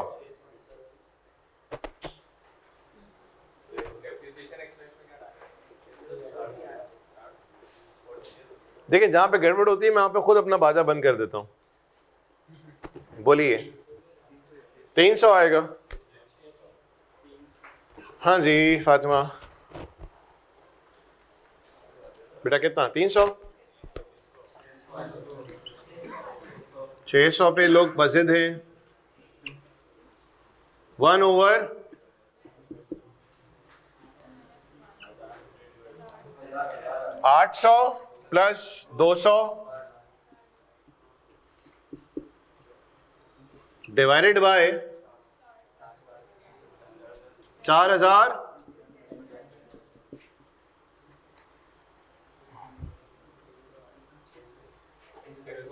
हाँ 600। अच्छा multiply by 6/12 300।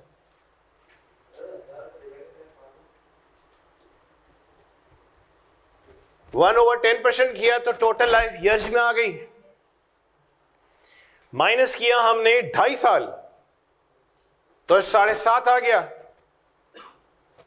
Divided by minus करते हैं 2.5 तो 7.5 आ गया। तो fair value divided by remaining life करता हूं तो 600 आया। ये जो बेटा 600 आया ये 1 जुलाई X3 से लेके 30 जून X4 तक का आया।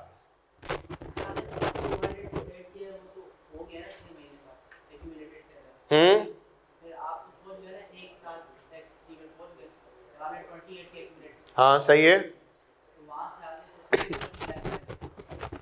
मैंने इसका जवाब अभी आपको दिया बेटा। मुझे बताइए 1 जुलाई X3 पे आप खड़े हुए, मैं बोलता हूं पीछे पलट के देखो कितने साल बीत चुके हैं। सर वो X1 का पूरा, X2 का पूरा और X3 के मैं आधे साल पे खड़ा हूं तो सर 2.5 साल 2.5 साल गुजर गए हैं। महसूस कीजिए, मतलब X1 पूरा X2 पूरा। अब मैं और कैसे बताऊं यार, जरा फील करें। हाँ हाँ सर वो 2.5 साल। हाँ जी बेटा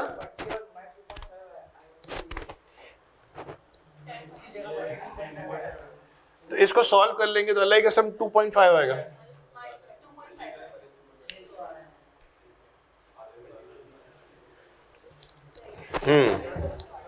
मैंने तो इसमें खुदा की कसम कोई लेटेस्ट बात ही नहीं की है। मैं यहां पे देखिए बात सुनिए, मैं जो फॉर्मूले पे आपकी तवज्जो दिलाना चाह रहा हूं ये वाला है। X1 आपको नजर आ रहा है पूरा, X2 पूरा नजर आ रहा है, X3 आधा। तो इसका मतलब 2.5 साल तो सर बन गए। इसका मतलब बेटा याद करो स्टार्टिंग में मैंने बात बोली थी डेप्रिसिएशन तुमने निकालना है, सही है जी। तो अगर आप खड़े हुए हो ईयर एंड पे, ठीक, और बीच में कुछ भी नहीं हुआ तो देखेंगे साल, उस साल के स्टार्ट पे रिमेनिंग लाइफ है कितनी। ये कुछ बातें हमारी हुई थी, लेकिन सर यहां पे आधा साल गुजरा, कुछ हैपनिंग हुई, मतलब 6 महीने ऐसे डेप्रिशिएट हुआ। तो मैं खड़ा हुआ हूं अगर 31 दिसंबर पे, तो जो मैं देख रहा हूँ ऊपर की तरफ तो साल का शुरू नहीं देख रहा हूँ, सही है जी। जो 6 महीने गुजर गए उस वक्त, 6 महीने गुजरने के बाद मेरे पास रिमेनिंग लाइफ कितनी बचती है मेरे भाइयों बहनों, ठीक। तो मैं खड़ा हुआ हूं 31/12 पे, मैं बिल्कुल ही ऊपर उठाता हूं सर, तो सर वो तो 11x3 आता है। उस वक्त रिमेनिंग लाइफ कितनी है सच बताओ। मैं खड़ा हुआ हूं 31/12 के एंड पे और मैं अपना सर उठाता हूं और 11x3 की डेट पे मुझे नजर पड़ी, तो बताइए 11x3 के स्टार्ट में रिमेनिंग लाइफ है कितनी, बोलो। 11x3 के स्टार्ट में रिमेनिंग लाइफ है कितनी, 8 साल। और फिर मैंने बोला आई ऐसे डेप्रिशिएट मजीद 6 महीने हुआ तो मेरी नजरें थोड़ी सी झुकी, राइट। तो आप मुझे बताइए कितने साल एसेट मजीद डेप्रिशिएट, कितने महीने एसेट मजीद डेप्रिशिएट हो गए, 6 महीने। तो कुल मिला के एसेट कितने मंथ्स डेप्रिशिएट हो चुका है, कितने साल डेप्रिशिएट हो चुका है, 2.5 साल, राइट। तो फॉर्मूला मेरे पास क्या है, फॉर्मूला वही है fair value divided by remaining life. लेकिन रिमेनिंग लाइफ निकालने के लिए थोड़ा सा आपने, ज्यादा भी मुश्किल नहीं है, थोड़ा सोचना पड़ेगा। सर अगर फिर भी दिमाग नहीं चल रहा, accumulated depreciation divided by depreciation expense. Although मैं ये वाला फॉर्मूला यहाँ पे नहीं लिखूं ना तो भी खैर है, क्योंकि मुझे दिख रहा है x1 दिख रहा है, x2 दिख रहा है और x3 का आधा दिख रहा है, इसका मतलब 2.5 साल गुजर चुके हैं। तो 10 माइनस 2.5 करो तो बचता है 7.5। अब सर अगर 10170 सॉरी 4500 डिवाइडेड बाय 7.5 करता हूं तो मेरे पास तो आ गया 600, मैंने यहां पे जाके रख दिया 600। तो यार ये जो 7.5 रिमेनिंग लाइफ थी ना, ये थी 1 जुलाई को, तो डिवाइड बाय 7.5 करता हूं तो सर मेरे पास जो डेप्रिसिएशन आया वो 1 जुलाई x3 से लेके 30 जून x4 तक का आया, जो कि बने 12 महीने। लेकिन सर मुझे तो x3 के आखिरी के 6 महीनों का चाहिए, तो इसीलिए मैंने क्या किया, उसको प्रोरेट किया, मल्टीप्लाई बाय 6/12 किया। बड़ा लाउड एंड क्लियर मैंने आपको बात बता दी है। बोले कितना? 4200। यार ये बात समझ आ गई ना, कोई गम तो नहीं है इसमें। जल्दी से आ जाइए अब क्वेश्चन नंबर 5 पे। क्वेश्चन नंबर 5 पे आ जाइए। क्वेश्चन नंबर 5, ये आप लोग ट्राई करें। क्वेश्चन नंबर 5,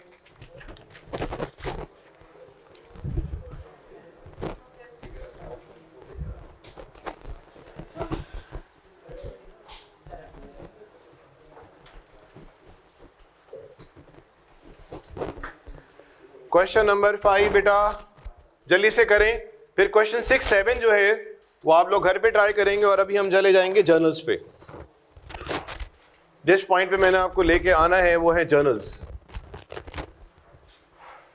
5 कर लीजिए, 6, 7 फिर आपने घर पे ट्राई करना है, और अभी हम स्टार्ट कर देंगे जर्नल्स। थोड़ा जल्दी कर लें, टाइम कम है। जी बताइए, क्या क्वेश्चन नंबर 5 में डेप्रिसिएशन, मुझे सिर्फ इतना बता दीजिए, कैरिंग वैल्यू x3 के एंड पे आ कितनी रही है? 5850। ऐसे ये ऑनलाइन स्टूडेंट्स बताइए, समीर, रहीम, उमर, उजैर, सुमेरा, बताओ बेटा जल्दी से, यहां तक सेटल है मामला? असद, लाइबा,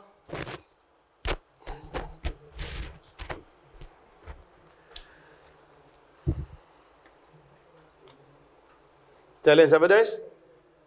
मैं बात कर रहा था क्वेश्चन नंबर 5 की, जो ट्रायोसेल्व है उसमें कैरिंग वैल्यू जो 3112x3 पे आई, कितनी आई? एक दफा फिर से बता दें, 5850। और चले एक और बात का जवाब भी दे दें कि ये जो x3 के आखिरी के 6 महीनों का जो डिप्रिसिएशन है 900 है। डन। चले जी, एग्जाम्पल नंबर 6 पे सिर्फ एक नजर डालिए और मुझे बताएं कि इस सवाल में हमें एक्यूमुलेटेड डेप्रिसिएशन गिवन है। इन सवालात में हम एक्यूमुलेटेड डेप्रिसिएशन निकाल रहे थे और यहां पे हमें गिवन है। तो मुझे जल्दी से बताओ आप कि अगर रेट है 12.5% तो लाइफ कितनी होगी? 8 साल। दूसरी बात मुझे ये बताइए कि 2250 एक्यूमुलेटेड डेप्रिसिएशन है, क्या आप सिर्फ 2250 को देख के बता सकते हैं ये कितने सालों का है? नहीं। 2250 को देख के आप बता सकते हैं कितने सालों का है? सर ये तो नहीं बता सकते। लेकिन सर 1 मिनट दीजिए आप।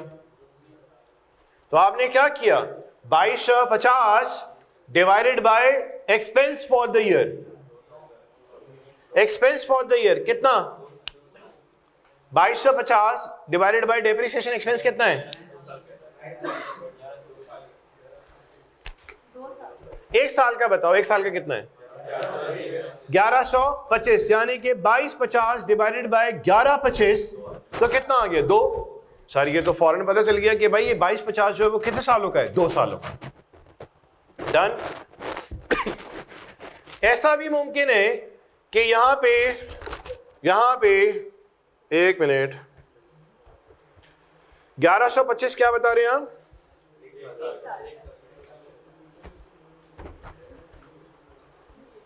अगर मैं आपको कहूं कि एक्यूमुलेटेड डेप्रिसिएशन है 2812.5, अगर मैं आपको दूं एक्यूमुलेटेड डेप्रिसिएशन 2812.5, तो देखें आप लोग को ज्यादा मेहनत करने की जरूरत ही नहीं है। मैंने आपको क्या बात बताई, बल्कि आपको खुद भी समझ आती है बात कि सर जितना भी एक्यूमुलेटेड है उसको डिवाइड कराया जाएगा depreciation expense for the year, तो सर पता चल जाएगा कि एसेट कितने साल डेप्रिशिएट हो चुका है।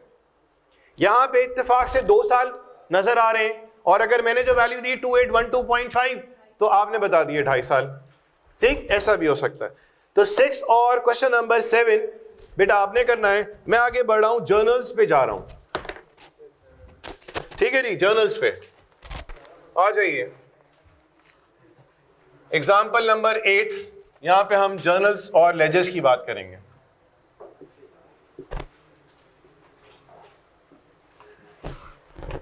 देखो बेटा, पहली रिक्वायरमेंट क्या है,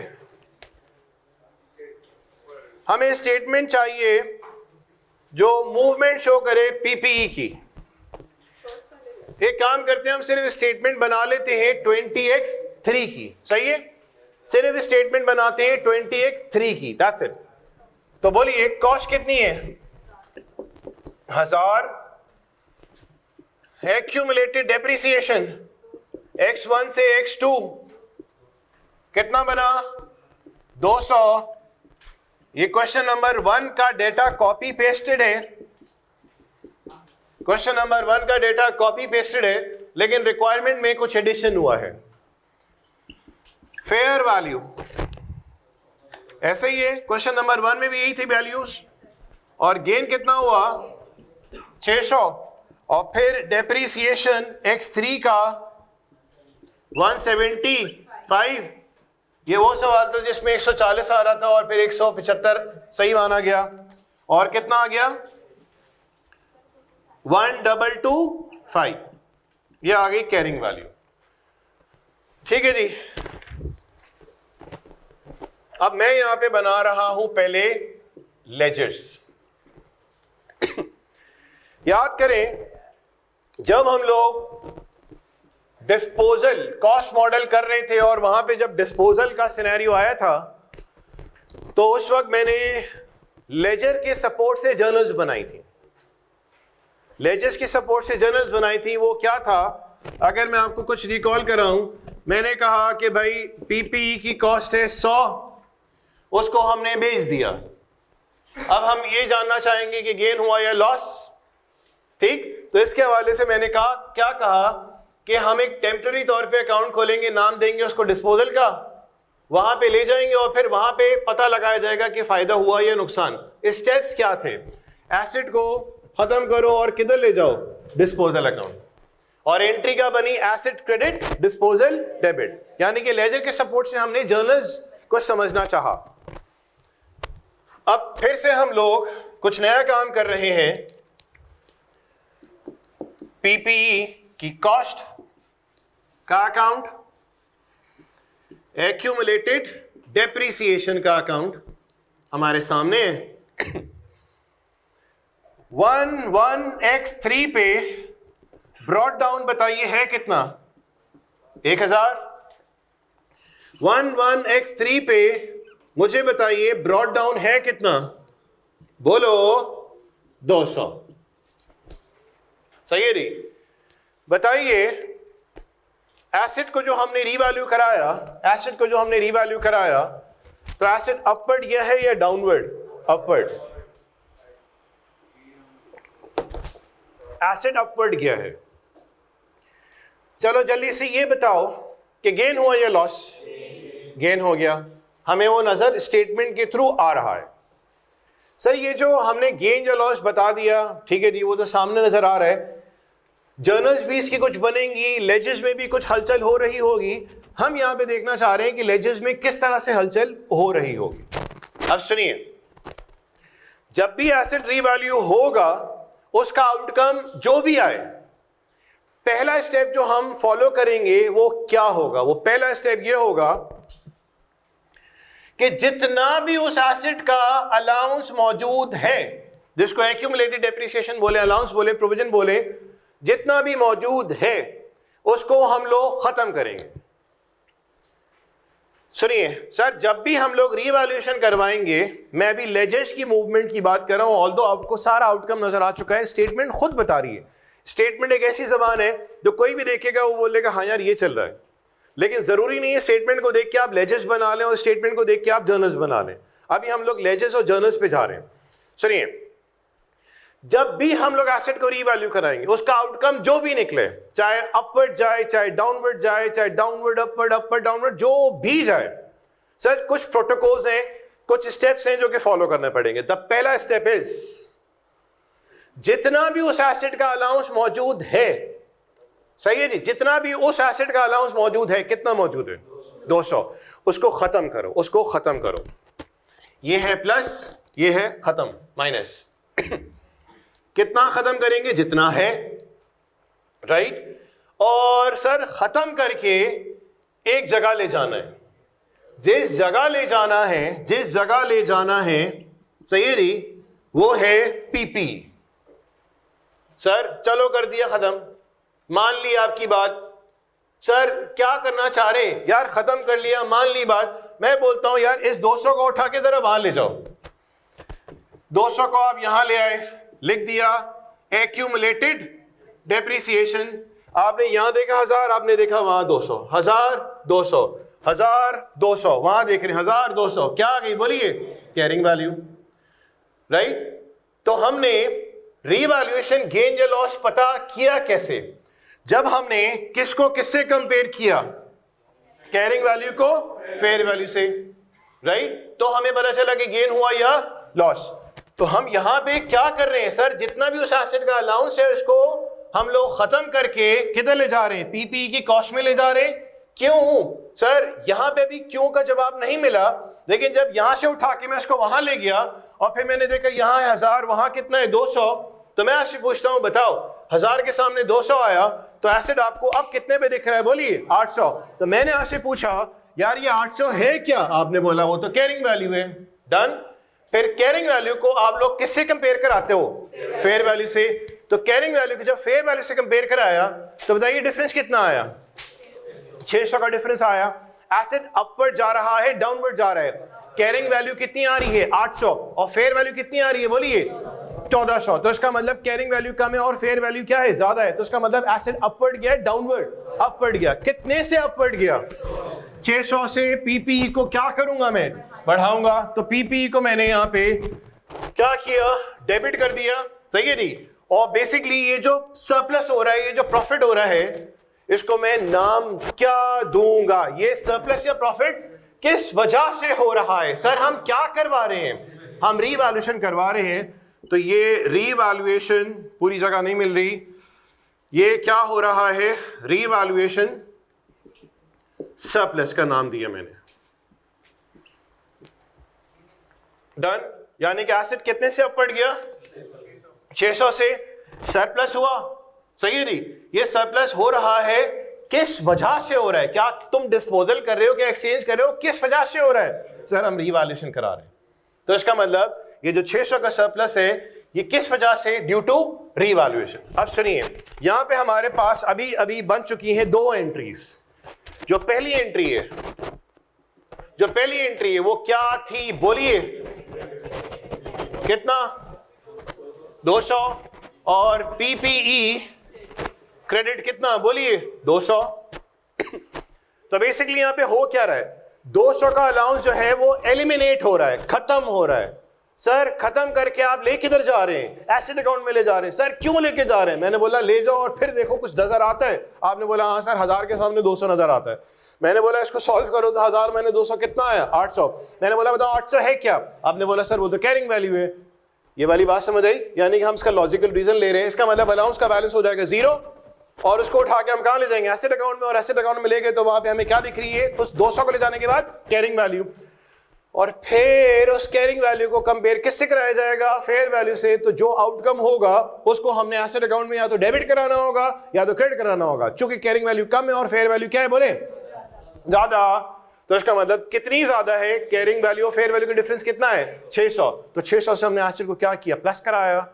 और चूंकि हमें प्रॉफिट हुआ, सरप्लस हुआ, ड्यू टू रीवैल्यूएशन, तो हमने इसको नाम क्या दे दिया, रीवैल्यूएशन रिजर्व बोले या रीवैल्यूएशन सरप्लस बोले।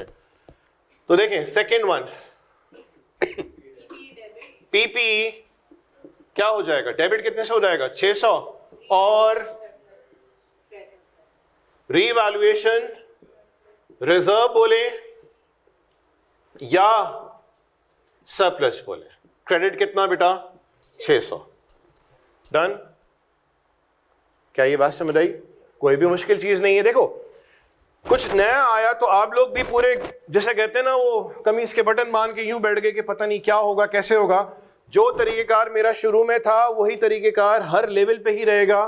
ठीक है जी, मुश्किलात आएंगी इंशाल्लाह, हम कोशिश करेंगे अल्लाह की मदद से आपको मुश्किलात का सामना ना करना पड़े, कोशिश है। लेकिन इसको इतना भी सख्त होके बैठ के देखना नहीं कि पता नहीं क्या होगा कैसे होगा। बिल्कुल ही इसी तरह से हमारी चीजें चलते चले जाएंगी और पता भी नहीं चलेगा कि हमारा। बस मेरी आपसे गुजारिश है, वही बात बोल रहा हूँ, रोज का काम रोज। और अगर आप फिजिकल आने की आदत बन चुकी है तो प्लीज इस आदत को खराब नहीं कीजिएगा। और एक दो दफा आपको इस चीज की अगर लत लग गई ना, आपको पता है ना लत लगती है तो कितना मुश्किल हो जाता है। जैसे कि छुट्टी की अगर लत लग जाए तो कितना मुश्किल है ना? क्या ख्याल है, कितना मुश्किल हो जाता है। तो छुट्टियों की अगर आदत पड़ जाएगी तो होगा क्या, अरे यार वो तो कर लेंगे ना, वो तो हो जाएगा। ठीक, यही वो आदत है जो एक्यूमुलेट होते होते जब एग्जाम से एक महीना पहले आप पहुंचेंगे तो आप बोलेंगे सर हम पुराने लेक्चर्स निपटाएं या रिवीजन करें। रिवीजन तो वो लोग करते हैं जिन्होंने काम रेगुलर सेशन में कर लिया। लास्ट सेशन में भी कुछ स्टूडेंट ऐसे थे जिन्होंने पोर्टल तो इस्तेमाल ही नहीं किया। बोलेंगे तो मैं मौका लगा तो बच्चे आएंगे तो मैं आपका सामना करवा दूंगा। उन्होंने पोर्टल का एक्सेस ही नहीं लिया। अगर कोई क्लास मिस भी हो जाती तो वो अपने कोलीग के साथ बोलते सर एक दफ़ा हमने पोर्टल ले लिया तो हमारी आदत ख़राब हो जाएगी। किसने समझाई बात? मैंने नहीं समझाई, वो खुद माशाल्लाह। यार आप लोग भी समझदार हैं, क्या अच्छा क्या बुरा आप तो जानते हो ना। ठीक, लेकिन फिर भी हम वही काम करते हैं क्योंकि दिल को तसल्ली मिलती है। तो प्लीज़ इस आदत को प्लीज़ थोड़ा सा ओवरकम करें, अवॉइड करें कि क्लासेस मिस ना हो। आज देखें हमारी क्लास में इतनी अटेंडेंस नहीं है जो कल की क्लास में थी, क्योंकि जुम्मे का दिन है सर, नहाना धोना होता है और जुम्मे के खुतबे में 11 बजे से आके बैठ जाना होता है। मैं इसको यूं अस्यूम करूंगा ना। आगे बढ़े, 31/12x3 ये कौन सी डेट पे हुए काम दोनों? 11x3 पे ये काम हुआ, ये दोनों काम। ठीक है जी। अब क्या हुआ, ईयर एंड आ गया। ईयर एंड पे क्या करेंगे बेटा? डेप्रिसिएशन डेबिट हो जाएगा और एक्यूमुलेटेड डेप्रिसिएशन क्रेडिट। वही सारा पुराना काम यहां से शुरू हो जाएगा। कितना? 175। बस खत्म। यानी कि अभी सिर्फ हमारे पास 2 एंट्रीज का एडिशन हुआ। ये 2 एंट्रीज कब बनाई जाएंगी? जब भी एसेट रीवैल्यू होगा, आउटकम बेटा जो भी आए, चाहे एसेट की वैल्यू अपवर्ड जाए डाउनवर्ड जाए, एक काम तो हर हाल में होगा, ये वाला। अपवर्ड जाएगा तो ये एंट्री बनेगी, डाउनवर्ड जाएगा तो कोई और, अपवर्ड से डाउनवर्ड, डाउनवर्ड से अपवर्ड, कुछ भी होगा। यार ये वाली एंट्री तो हर हाल में बननी है, पहली वाली, ये वाली। दूसरी एंट्री डिपेंड करती है कि कैरिंग वैल्यू और फेयर वैल्यू का डिफरेंस क्या है। लेकिन पहली एंट्री जो है ना, जो भी सूरत हाल हो, revaluation upward downward downward upward, जो बोले आप, ये वाला काम तो पहला वाला होना है। और बेटा बात सुनिए, ये वाला काम जो होगा, एंट्री तो हमें पता है अलाउंस डेबिट और पीपी क्रेडिट। अब अलाउंस अगर हमने डेप्रिसिएशन सही नहीं निकाला हुआ होगा तो उसका मतलब ये एंट्री का डेबिट क्रेडिट तो आपने सही किया होगा लेकिन अमाउंट होगा गलत, नंबर यहां पे कट जाते हैं। तो इसका मतलब क्या हुआ, हमारा डेप्रिसिएशन, अगर कैलकुलेशन डेप्रिसिएशन की स्ट्रांग होगी तो इसका मतलब आगे उससे जुड़े हुए जितने भी काम हैं वो हमारे सही होते चले जाएंगे। ठीक है बेटा, तो आपने आप करना ये है कि एग्जाम्पल नंबर 6, 7 जो कि आप लोगों को समझ आ गई है वो कर लेनी है, और ट्राई योर सेल्फ जो है 9 इसको भी आप लोग कर लीजिएगा। एग्जाम्पल 10 आपने अटेम्प्ट नहीं करनी। तो हमारी आज की क्लास का कंक्लूजन ये है कि अल्हम्दुलिल्लाह हम लोग ने 1.5 घंटे के अंदर तकरीबन 9 सवालात, जिसके अंदर अपवर्ड रिवैल्यूएशन और जर्नल्स बिल्कुल बेसिक, वो हमने निपटा दिए। मेरे ख्याल से हम तेज नहीं गए हैं। सही है, इंशाल्लाह फिर हमारी क्लास होगी अब मंडे को।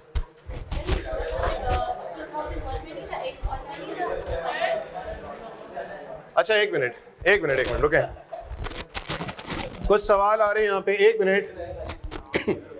मिनट बेटा बैठे हैं प्लीज।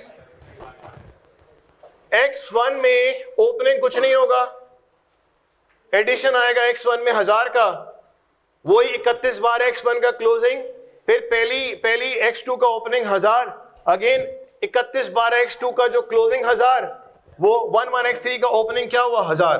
मैंने यहाँ पे सिर्फ आपसे क्या बोला कि हमने x3 के लेजेस बनाने, अगर हम x1 के बनाते तो ओपनिंग क्लोजिंग सेम, x2 का ओपनिंग क्लोजिंग सेम, ठीक है जी, और फिर x3 में आते, हमने देखो यहाँ पे डायरेक्ट 11 x3 लिखा है, 11 x3 लिखा है, तो 11 ये 200 कहां से आया, x1 और x2 का एक्यूमुलेटेड। बाय बाय, अल्लाह हाफिज़। मेरे भाई मुझे जाने दें, इसमें एडिशन, इसमें 36 20 23 40 सब आ जाने, सब तो करें जरा।